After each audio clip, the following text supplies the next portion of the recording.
ভারতীয় সংবিধানের প্রস্তাবনা কত তারিখে গৃহীত হয়েছিল? উত্তর: প্রস্তাবনাটি গৃহীত হয়েছিল 26শে নভেম্বর 1949 সালে।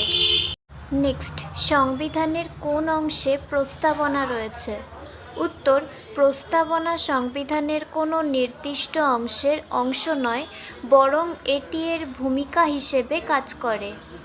নেক্সট, প্রস্তাবনায় উল্লিখিত মূল আদর্শগুলি কী কী? উত্তর: প্রস্তাবনার মূল আদর্শগুলি হল ন্যায়বিচার, স্বাধীনতা, সাম্য, ভ্রাতৃত্ব এবং ধর্মনিরপেক্ষতা। নেক্সট, প্রস্তাবনায় ধর্মনিরপেক্ষ শব্দটি কে প্রবর্তন করেছিলেন? উত্তর: 1976 সালের 42তম সংশোধনী আইনের মাধ্যমে প্রস্তাবনায় ধর্মনিরপেক্ষ শব্দটি যুক্ত করা হয়েছিল। নেক্সট, প্রস্তাবনায় সার্বভৌম শব্দটির অর্থ কী?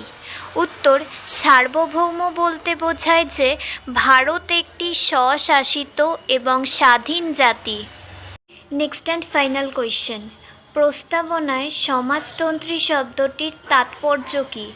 উত্তর: সমাজতান্ত্রিক, সামাজিক ও অর্থনৈতিক সমতার প্রতি ভারতীয় রাষ্ট্রের অঙ্গীকারকে প্রতিফলিত করে।